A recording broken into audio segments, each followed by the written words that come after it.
Well, hi everybody. It's Joel Hunter here, Dr. Hunter from Turkey Meadows Community College, and we are going to be talking about week 2 of Introduction to Ethics, Philosophy 135. I hope you're here from the class, and if you have a chance to tune in live at some point during this, cool that you're here. Still working on the timing bit of this to find a good time for everybody, or at least the majority of you, to show up. But glad those of you who are tuning in can be here.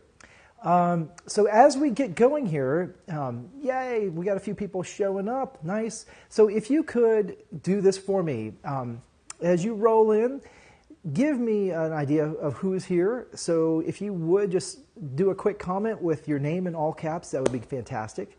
I've noticed some of your handles, I can make heads or tails of who that is. So if you would give me your name in all caps. Diego, yes, excellent. Are you in New York, Diego? Or are you in Nevada now? Or are you ever in Nevada? Others here from 135. Caitlin's here, excellent. Elizabeth, nice. Elizabeth Weather, I think. Yes, Diego's in New York, fantastic. Isn't this amazing that we can do this, kind of thing, all over the country? Shayna, nice, good. Glad you're here. All right, as others roll in, feel free to chime in who you're here. Zach, I see you've just joined. We got 10 folks tuned in. That's fine, that's good. All right, ladies and gentlemen, what we want to do today in this Periscope session, Corinna, yes. Maybe some of you, I can't remember if it was you, Corinna. Hannah, hi, Hannah. I can't remember if it was Corinna or Caitlin, maybe. Tuned into my earlier one for my world religions class. I do 2 Periscope sessions because I'm teaching 2 different courses. So sorry about any confusion there. I know that once you sign into Periscope, hey Zach, that you will get a notification anytime I'm online or I'm broadcasting, so I can get, oh, it was me. Okay, that's Caitlin, I think. So yeah, cool, that's fine. Bonus education. So anyway, don't be put off by those notifications. When I tell you that I'm going to have the Periscope for your class, that's the time yours is going to be. So just be aware that there's another class out there and that I'm running Periscope for them too. All right, fantastic. Well, here's what I want to do today. I want to have about a 30-minute session with you. What I want to do first of all is talk about your reading. So you're reading chapters 3 and 4 in the Fundamentals of Ethics on desire satisfaction theory. And I want to talk with you a little bit about that. Hey, I can't hear or see you because of a bad internet connection on my side. Oh, I'm sorry. Who is that? Is that Clark? Clark, Kentucky Clark, perhaps? Well, he can't hear me, so who knows? Well, hey, I hope you can figure out your technical glitches over there and be able to hear on your side. But anyway, so let's talk about desire satisfaction theory a little bit. I want to give you some things to focus on in your reading when you're doing that. Then I want to talk about the thing that maybe you're stressing most about, which is going to be the mini argument group project. Give me some double hearts if you're worried about that assignment. Double hearts. Yay, I'm worried. Ha. Go ahead, double hearts if you're worried about it. Or if you've... Yeah, okay, love, good, yes. All right. Well, hopefully, wow, okay. All right. Well, hopefully you will be able to, hopefully you'll be able to feel a lot better about that assignment once we step through it a little bit here, face to face, as it were. So I hope to take care of your worries and fears and concerns in the Periscope today. And if nothing else, you'll get that much out of the session. Okay, so that's basically our agenda, is talk a little bit about your readings, the stuff that's going to be on your quiz, and then also the mini argument assignment, and getting you started on that. Okay, so in the chapter 3, you're talking now about desire satisfaction theory. Desire satisfaction theory is, you'll learn right as you get into the early part of the reading, desire satisfaction theory, the main advantage of it is that it does not require an objective theory of value. That is, it does not require values that are independent of any given subject.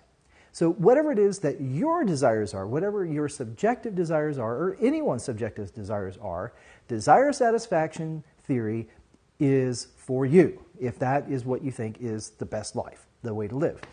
And so what you'll find in the early part of the reading is this back and forth between desire satisfaction theory's strengths lie in the fact that it is not an objective theory of value.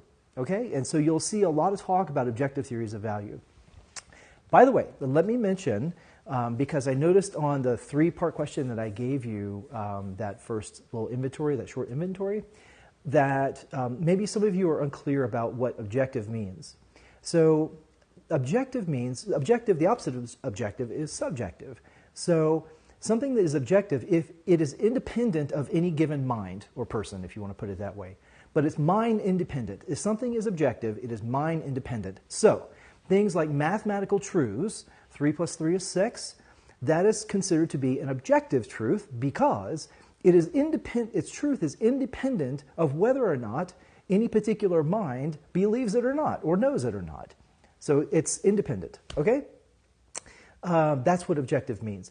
Now, can an objective theory of value also be relative? In other words, could it be independent of a subject, but there is consensus, say, in a culture? Yes. So you can have objective theories of value that are relative. So you would have some finite number, perhaps, of moral theories that are objective, that have an objective theory of value, but are relative to other cultures, societies, etc. Okay, so just because something might be relatively true or confined to a culture does not necessarily mean that it's subjective. So don't confuse subjective with relative. Okay, that's on one end of the spectrum. The other end of the spectrum is to confuse objective with absolute. Okay, something is absolute if it has no exceptions. We call those exceptionless truths. So something is absolute if there are no alternatives, if it is necessarily true. Okay, I'm butchering this. Philosophers out there will kill me for this, but not literally. But the idea is that if something is absolute, yes, it's also objective because it's mind independent, but it doesn't admit of exceptions. Something can be objective, and I'd say an objective theory of value, and still have exceptions to it. And that's one of the things that objective theories of value do, is look at all the exceptions, extreme cases and so on, to figure out how the theory can be consistent, that is still true, even though there are exceptions to some of the basic rules or principles of the theory. Okay, does that make sense? So absolute means without exception. It is non-relative if it's absolute. All right, good. I'm sorry, but this is so confusing. I'm sorry. I think that's Shana. Is that right, Shana? I just want to clarify what objective is. The desire satisfaction theory that you're reading about in chapters 3 and 4 is a theory. So it's something you might agree or disagree with. But what those desires are not given to you independent of you. That is, what you should do or how you should act does not depend on values that are independent of your desires. That means desire satisfaction theory is not an objective theory of value. Okay? That's really all I want you to get out of it. And then the other part I want you to get out of it is to be clear about what objective means, how it's different from subjective, and how it's not the same thing as absolute. That's all.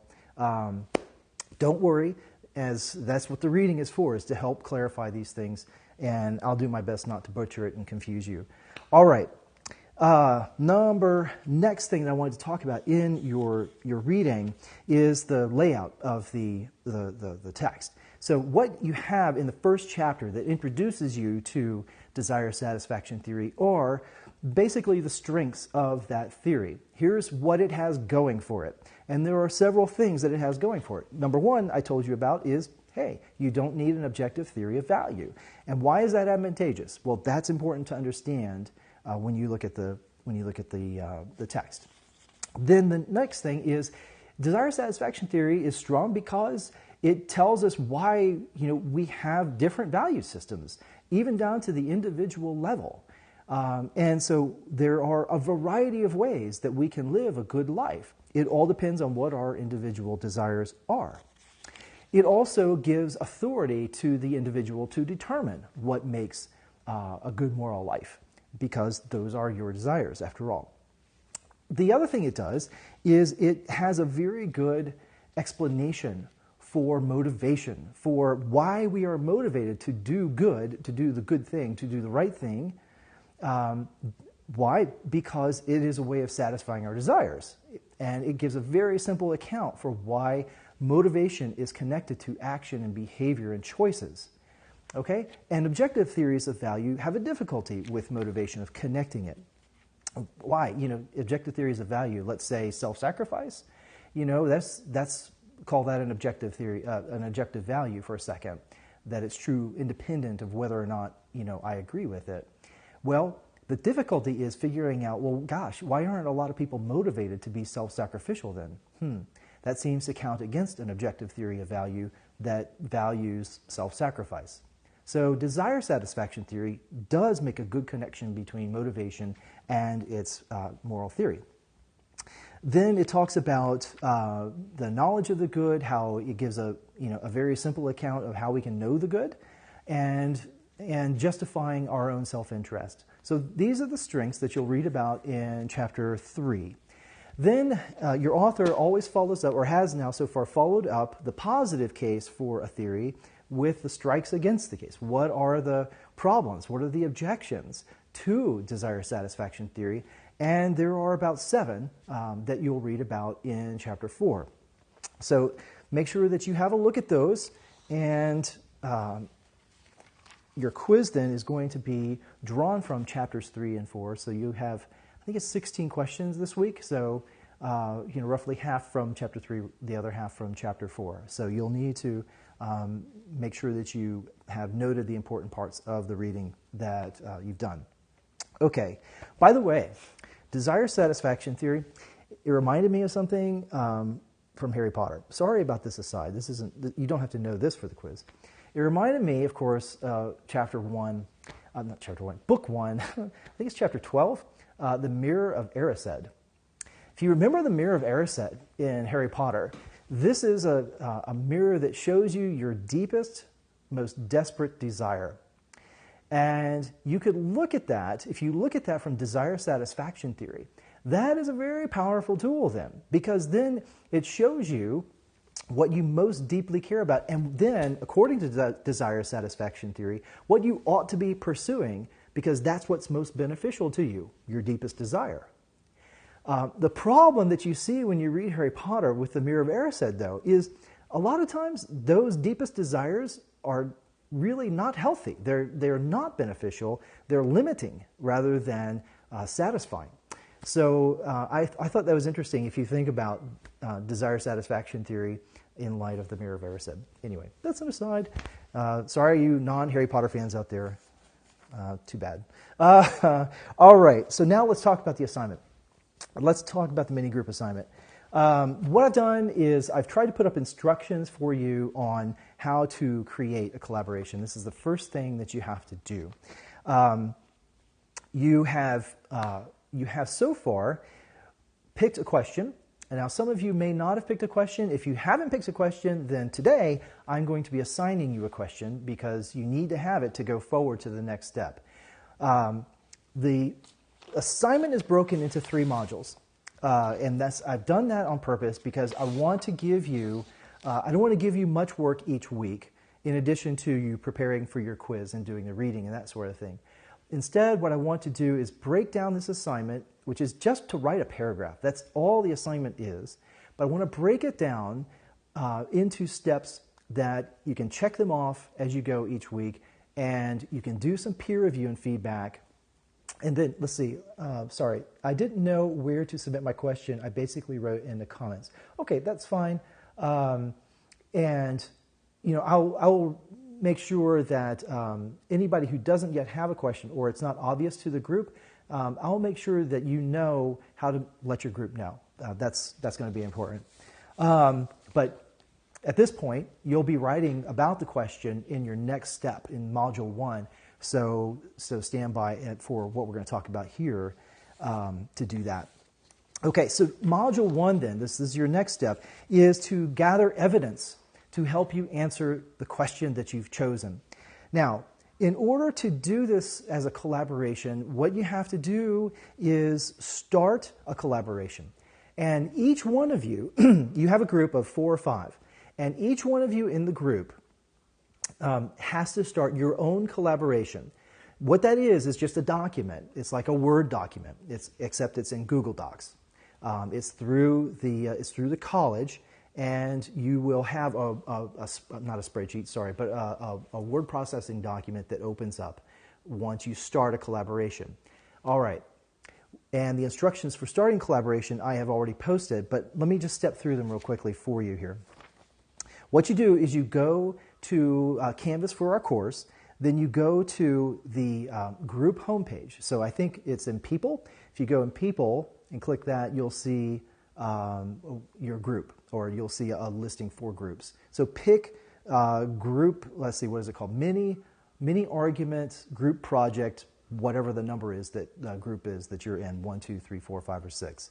So click on that, and then when you do that, you're going to get a shorter menu, Canvas menu.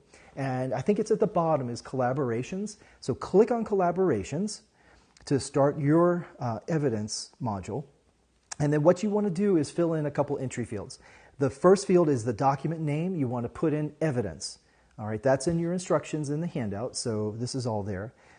You can put a description if you want. You don't have to. You can leave that blank. I put in mine, and by the way, I started one of these for each group. So all of you should see a collaboration from me that has a document, and I called it Module 1, but you don't have to do that. You just need to call it the document name evidence. Okay, then you click on, if you go down below those entry fields, you'll see the members of your group listed out. Click on each of the names to add them to the collaboration. All right? And then at the bottom, there's a blue button, Start Collaborating. Click that, and you're good to go. The next thing that happens is, by the way, if you have any questions about the steps that I'm going through, go ahead and do that as we go, because I don't want you to have to wait and forget something. So when you do a question, if you would, lead with 2 question marks. So start your comment with 2 question marks, then your name in all caps, and then your question. And that way I can take it and make sense of it as the feed goes through here. Okay? All right. So you've now started the collaboration called Evidence. All right? Now what's going to happen is, if you are logged in to your TMCC, your Truckee Meadows Google account already, then it'll immediately go up to the document. It'll look like Microsoft Word. That's what it'll look like. A sort of scaled down version of it. But if you haven't logged in to your Truckee Meadows Google account yet, that window will pop up for you to do so. So what you'll do is you'll log into your Truckee Meadows Google account. You just use your regular credentials for that, and then it'll take you to the text document that you have just created.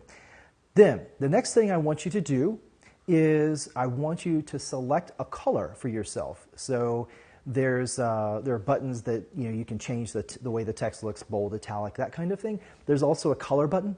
So I chose dark magenta 1 for me. So anytime that I look at your document and want to say something about it or ask you a question, if you see it in dark magenta, you know that's me.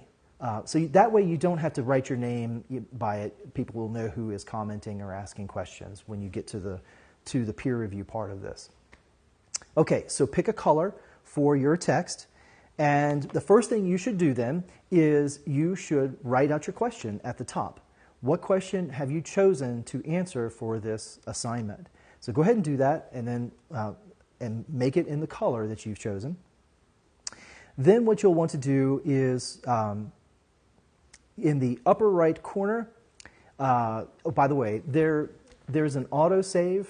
The way Google Docs works is it constantly is saving what you're doing.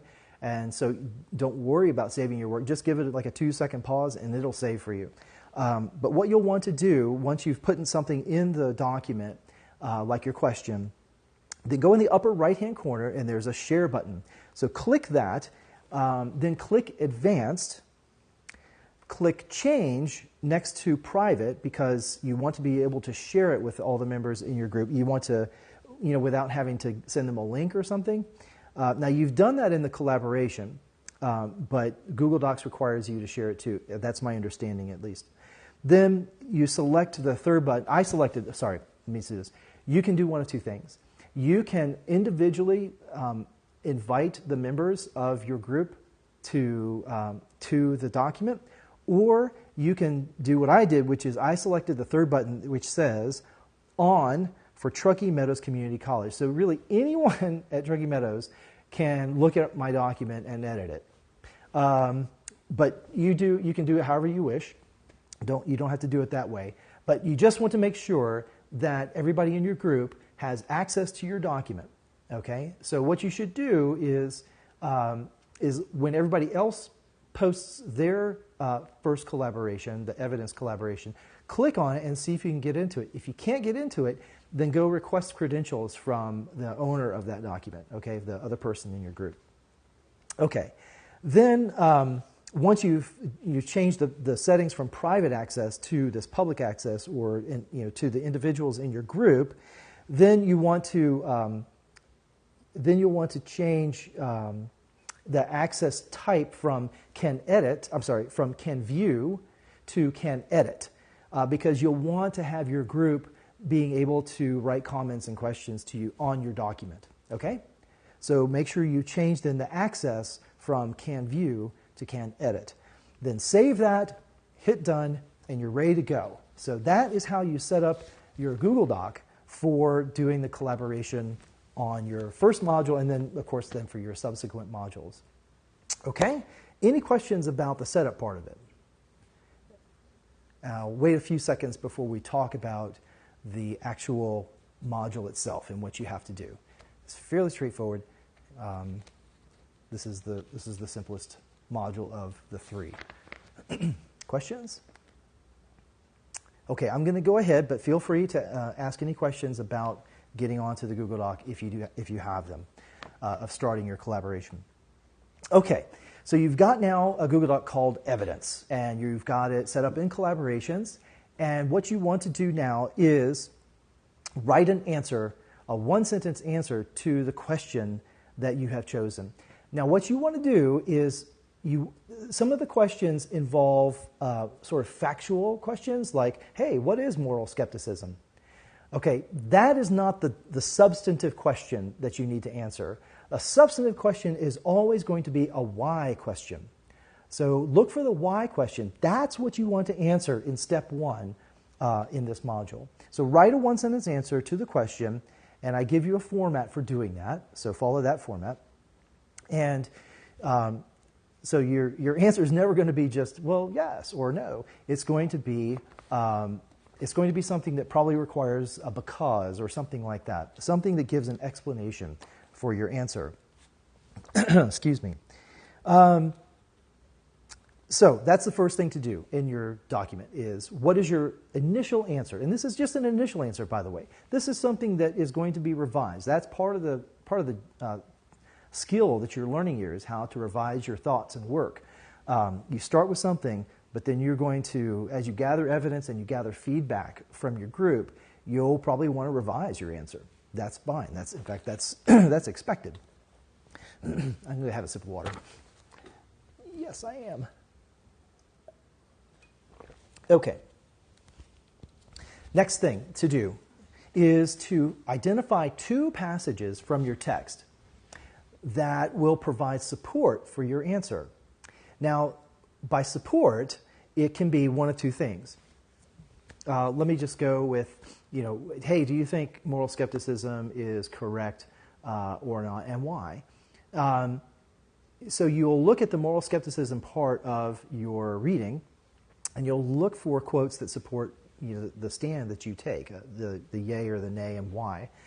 But you want not only to find the text that agrees with your position, but you want to find a text that disagrees with your position. A strong argument always is aware and addresses objections to its position. And that's what I want you to be able to get to at the very end of this group project assignment, is I want you to be able to write a paragraph that handles the contrary positions to the one that you're taking. Okay? So what you want to do then is identify a pro-supporting passage from the text. So write the quote out and then give a brief explanation of how you think that supports the position that you're taking. So you have a passage that you're quoting and then a short explanation, 1 or 2 sentences at most. Then you do the same thing for the passage that is con, that is against or seems to undermine your answer. And so you quote the text there, what is the objection, and then you give an explanation for why you think this is an important objection to address. Okay? Any questions so far about that?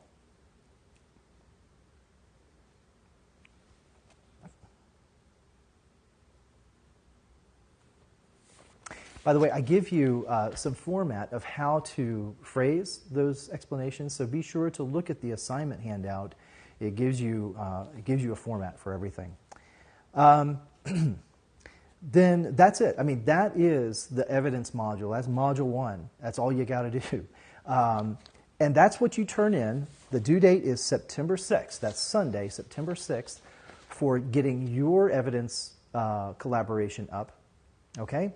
And then what you want to do is the following week, you're going to look at your group's submissions of evidence. So everybody else in your group is going to have an evidence document as well. And then your job is to peer review, to do an analysis of theirs and give some feedback to them. You know, maybe look at their explanation for one of the quotes they chose and ask a question, or make an observation or something constructive. What I don't want you to do is focus on things like grammar and spelling. Don't worry about that. That's going to be the author's responsibility to fix.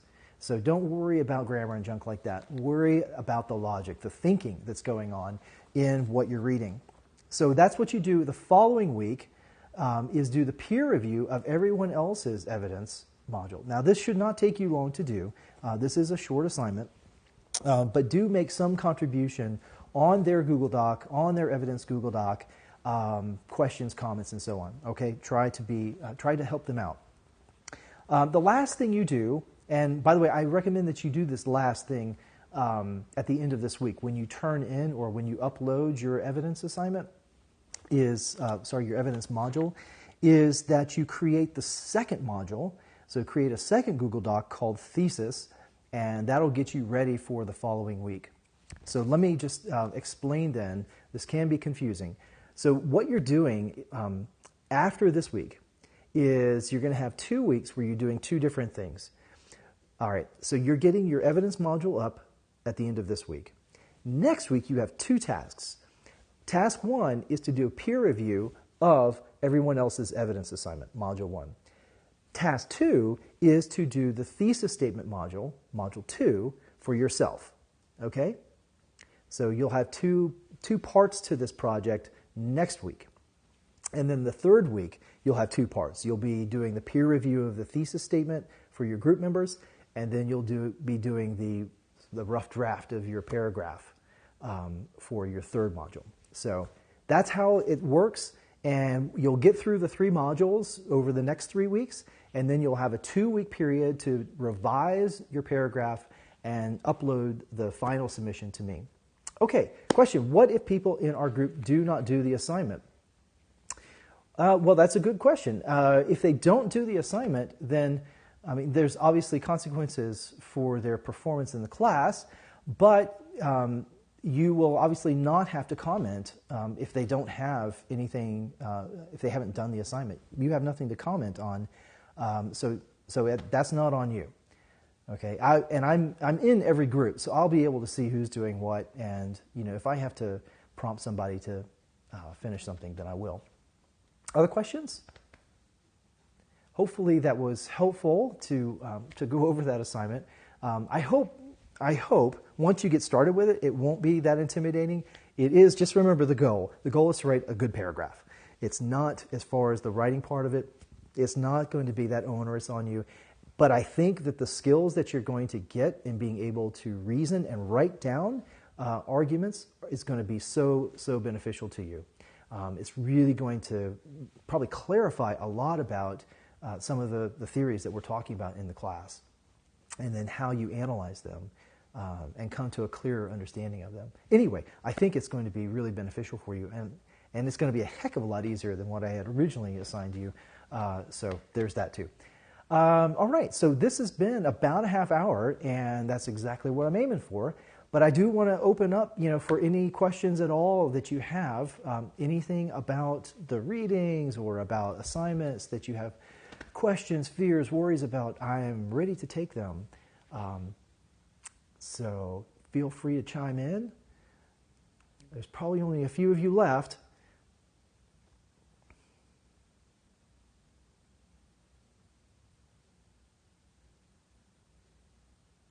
Well, go ahead and type if you want to, but I just want to make one final announcement, and that is our next Periscope session.